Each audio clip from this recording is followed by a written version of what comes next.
Telangana special తలకాయ కూర ఎవరికి ఇష్టం ఉండదు చెప్పండి. కాకపోతే వండాలంటేనే కొంచెం ఆలోచిస్తాం. ఎలాంటి డౌట్స్ లేకుండా కూర చాలా ఈజీగా ఎలా చేయాలో ఈ వీడియోలో చూసేద్దాం రండి. నా ఛానల్ని ఎవరైనా కొత్తగా చూస్తుంటే సబ్స్క్రైబ్ చేసుకోండి, అలానే పక్కనున్న బెల్ ఐకాన్ని క్లిక్ చేయండి. వీడియోలోకి వెళ్ళిపోదామా? ముందుగా అయితే నేను 1.5 kg తలకాయ కూర అయితే తీసుకున్నాను. తలకాయ ప్లస్ కాళ్ళు వండుతున్నాము. ముందుగా అయితే దీంట్లో సరిపోయినన్ని వాటర్ వేసుకొని అయితే ఉడికించుకుందాము. ప్రెషర్ కుక్కర్లో కూడా ఉడికించుకోవచ్చు, కాకపోతే ఇలా డైరెక్ట్గా స్టవ్ పైన ఉడికించుకునే దానికి ఎక్స్ట్రా టేస్ట్ అనేది యాడ్ అవుతుంది. ఒక ½ an hour అయితే ఉడికించుకుందాము. ఒకసారి అయితే ఉడికిందో లేదా టెస్ట్ చేసుకుందాము. ఇలా కొన్ని కూల్ వాటర్ తీసుకొని అందులో బోన్ పీస్ వేసుకొని ఇలా వేలుతో అంటే ఈజీగా ఉడికించేయాలి. అలా అయితేనే పర్ఫెక్ట్గా ఉడికినట్టు. ఇప్పుడైతే మనం మసాలాలు కలుపుకుందాము. 2 స్పూన్ల అల్లం వెల్లుల్లి పేస్ట్, కొంచెం పసుపు, అలానే కారము,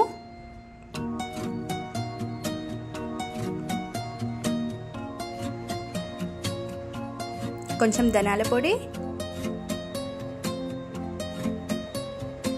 కాస్త ఉప్పు, కొంచెం ఆయిల్ వేసుకొని మసాలా అంతా కలిసేలాగా అయితే మనము ఉండలు లేకుండా అయితే కలుపుకుందాము. కొద్దిగా వాటర్ యాడ్ చేసుకుంటూ పేస్ట్ లాగా కలుపుకోవాలి. కొద్దిగా వాటర్ యాడ్ చేసుకుంటూ అయితే మనము ఉండలు లేకుండా పేస్ట్ లాగా అయితే కలుపుకుందాము. చూడండి, వీడియోలో చూపిస్తున్నట్టుగా ఇలా కలుపుకోవాలి. తర్వాతనైతే మనం ఇప్పుడు స్టవ్ పైన ఆయిల్ పెట్టి కర్రీ అయితే ఫ్రై చేసుకుందాము. మసాలా స్పైసెస్ యాడ్ చేసుకోవాలి. ఆయిల్ హీట్ అయ్యాక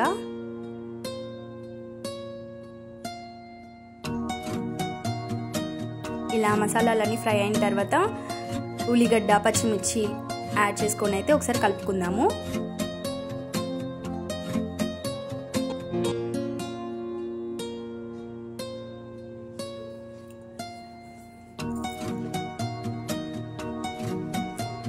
ఉల్లిగడ్డలు కూడా మగ్గిన తర్వాత అందులో కొంచెం అల్లం వెల్లుల్లి పేస్ట్, అలానే కొంచెం పసుపు యాడ్ చేసుకొని మళ్ళీ ఒకసారి కలుపుకోవాలి.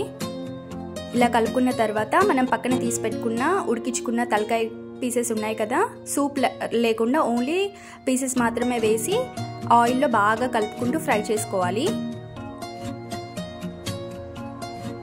ఆ సూప్ని కూడా మనము వాటర్ యాడ్ చేసేటప్పుడు యాడ్ చేసుకుందాము మసాలాతో పాటు. ఇప్పుడైతే ఓన్లీ పీసెస్ మాత్రమే ఆయిల్లో కాస్త ఫ్రై చేయాలి.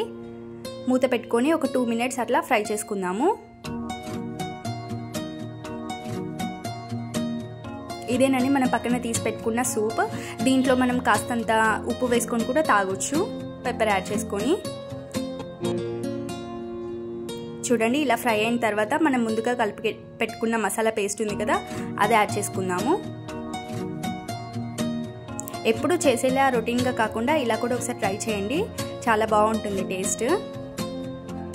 ఈ మసాలా అంతా కూడా పీసెస్కి పట్టేలాగా ఒకసారి అయితే కలుపుకుందాము.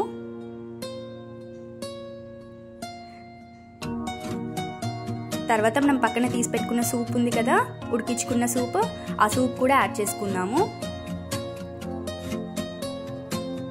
అసలు టేస్ట్ మొత్తం ఆ సూప్లోనే ఉంటుంది, దాన్ని మాత్రం వేస్ట్ చేయకండి అసలే. తర్వాత మనకి కావలసినట్టుగా కొన్ని వాటర్ అయితే యాడ్ చేసుకొని మళ్ళీ ఉడికించుకుందాము. చూడండి, ఒక 5 minutes తర్వాత ఇలా ఉడికిపోతుంది కూర. తర్వాత సన్నగా తరిగి పెట్టుకున్న కొత్తిమీరతో అయితే గార్నిష్ చేసుకోవాలి. అంతే. చూడండి, ఎంత ఈజీగా తలకాయ కూర వండొచ్చు చూసారు కదా. మీరు కూడా ఇంకెప్పుడైనా ట్రై చేయాలనుకుంటే ఈ పద్ధతిలో ట్రై చేయండి, డెఫినెట్గా చాలా బాగా కుదురుతుంది. ఈ వీడియో మీకు నచ్చినట్టయితే సబ్స్క్రైబ్ చేసుకోండి.